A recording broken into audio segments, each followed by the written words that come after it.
ಮೇಲೆ ಯಾಕೆ ಬಂದ ಇಲ್ಲಿ ನನಗ ರೆವಿನ್ಯೂ ಡಿಫಿಸಿಟ್ ಏನು, ಫಿಸಿಕಲ್ ಡಿಫಿಸಿಟ್ ಏನು, ಟ್ಯಾಕ್ಸ್ ದೊಳಗೆ ಸರ್ಚಾರ್ಜಸ್ ಏನು, ನಾವು ಬಹಳ ಓದ್ಕೊಳಕ್ ಹೋಗಿಲ್ಲ ಅಧ್ಯಕ್ಷರೇ.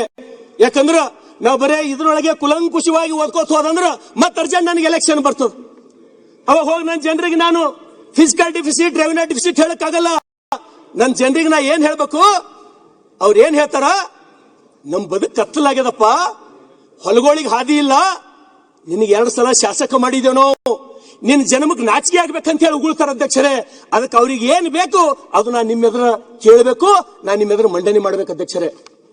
ಅಧ್ಯಕ್ಷರೇ, ಈ ಬಜೆಟ್ ಯಾವ ರೀತಿಯಪ್ಪ ಅಂದ್ರ ಈ ರಾಜ್ಯದ ಖ್ಯಾತ ಪತ್ರಿಕೆ ವಿಜಯ ಕರ್ನಾಟಕದೊಳಗ ಅಧ್ಯಕ್ಷರೇ 7ನೇ ತಾರೀಕಿನ ವಿಜಯ ಕರ್ನಾಟಕದೊಳಗ ಆ ಬಜೆಟ್ ಸಿದ್ದರಾಮಯ್ಯನವ್ರ ಕೈದಾಗ ಏನ್ ಕೊಡ್ತಾರಪ್ಪ ಅಂದ್ರ ಅಲ್ಲಾವುದ್ದೀನನ ದೀಪದಂತೆ ಈ ಬಜೆಟ್ ಅಂತ ಹೇಳಿ.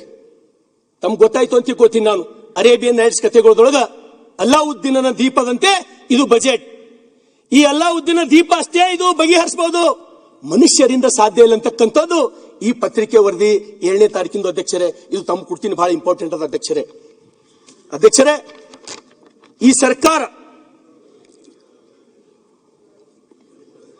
ಈ ಸರ್ಕಾರದಿಂದ ಆದ್ರ ನಾವು ಬಿಜೆಪಿಯವರೆಲ್ಲರೂ ಕಾಂಗ್ರೆಸ್ನವ್ರದ್ದು ಮಾತ್ರ ನಾವು ನೋಡಿ ಕಲಿಬೇಕು ಅಂತ ಹೇಳಿ ನಾನು ಮತ್ತೆ ನಮ್ಮ ಶಾಸಕಾಂಗ ಸಭೆದೊಳಗೆ ನಾನು ಹೇಳ್ತೀನಿ ಅಧ್ಯಕ್ಷರೇ.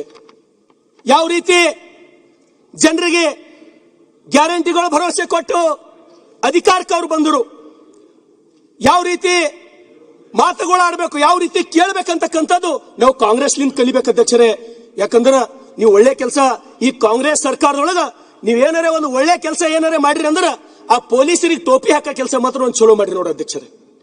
ಪೊಲೀಸರು ಅವು ಮೊದಲು ಭೋಗೋಣಿ ಅಪ್ಲೇ ಇದ್ದು ಟೋಪಿಗಳು, ಈಗೇನ್ ನೀಲಿ ಟೋಪಿ ಒಂದು ಹಾಕಿದ್ ಮಾತ್ರ ಕಾಂಗ್ರೆಸ್ ಒಂದು ಉತ್ತಮ ಕೆಲಸ ಅಧ್ಯಕ್ಷರೇ. ನಿಮ್ದು ಬಿಳಿ ಟೋಪಿ ಇದೆಯಲ್ಲ ಅಧ್ಯಕ್ಷರೇ, ಇವತ್ತು ಏನಾರೇ ನಾವು ಕೇಳಿದಿವಿ, ನಾವೇನಾರೇ ಅನುದಾನ ಕೇಳಿದಿವಿ, ರೈತರಿಗೆ ಪರಿಹಾರ ಕೊಡ್ರಿ, ನಾವೇನಾರೇ ಕೇಳಿದ್ರಿ ಗ್ಯಾರಂಟಿ ಕೊಡ್ಲತ್ತಿದ್ದೇವೆ ನಾವು. ಅದು ಒಂದೇ ಉತ್ತರ ಎಲ್ಲದಕ್ಕ. ನಾವು ಗ್ಯಾರಂಟಿ ಕೊಡ್ಲತ್ತಿದ್ದೇವೆ. ಗ್ಯಾರಂಟಿ ಕೊಡ್ಬೇಕಾದ್ರ ಯಾವ ರೀತಿ ನೀವು ಪ್ರತಿ ತಿಂಗಳು ಯಡಿಯೂರಪ್ಪ ಅವರು ಮುಖ್ಯಮಂತ್ರಿ ಇದ್ದಾಗ 4,000 ರೂಪಾಯಿ ಕೊಡ್ತಕ್ಕಂಥದ್ದು ಟೋಟಲ್ ಕಟ್ ಮಾಡಿ ಹಾಕಿದ್ರಿ. ರೈತರಿಗೆ ವಿದ್ಯಾಸಿರಿ ಕೊಡ್ತಕ್ಕಂಥದ್ದು ಅದು ಟೋಟಲ್ ಬಂದ್ ಮಾಡಿ ಹಾಕಿದ್ರಿ.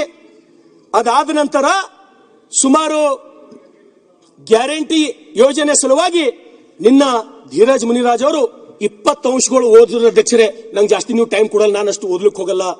ಸುಮಾರು ಅಬಕಾರಿ ಇರಬಹುದು, ಸ್ಟ್ಯಾಂಪ್ ಡ್ಯೂಟಿ ಇರಬಹುದು, ಅನೇಕ ಇಲಾಖೆಗಳ ಮೇಲೆ ಇವತ್ತೇನರೇ 30,000ಕ್ಕಿಂತ ಮೇಲ್ಪಟ್ಟು ತಾವು ಟ್ಯಾಕ್ಸ್ ಹಾಕಿ ಹಣ ಕಲೆಕ್ಟ್ ಮಾಡ್ಲತ್ತೀರ ಅಧ್ಯಕ್ಷರೇ.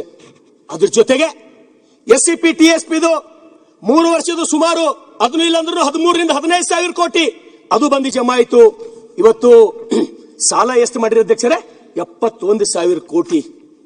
ಈ ರಾಜ್ಯದ ಇತಿಹಾಸದೊಳಗ, ಇಡೀ ಕರ್ನಾಟಕ ರಾಜ್ಯದ ಇತಿಹಾಸದೊಳಗ ಹೈಯೆಸ್ಟ್ ಸಾಲ ಮಾಡಿದ್ದು ಅದು ಯಾವಾದರೆ ಅದು ಯಾರಿಗಾರ ಕೀರ್ತಿ ಸಲ್ತದಂದ್ರ ಸಿದ್ದರಾಮಯ್ಯನವರ ಈ ಕಾಂಗ್ರೆಸ್ ಸರ್ಕಾರಕ್ಕೆ ಸಲ್ತದ ಅಧ್ಯಕ್ಷರೇ. ಅದು ಒಂದು ಗ್ಯಾರಂಟಿ ಬೋರ್ಡ್ ಮುಂದೆ ಹಾಕೊಂಬದು ಎಲ್ಲ ಮಾಡೋದು ಅಧ್ಯಕ್ಷರೇ. ಅಧ್ಯಕ್ಷರೇ, ಇವತ್ತು ಜನ ರೈತರು ಒಂದೇ ಸೌನ ಬಡ್ದಾಡ್ಲತ್ತಾರ ಅಧ್ಯಕ್ಷ.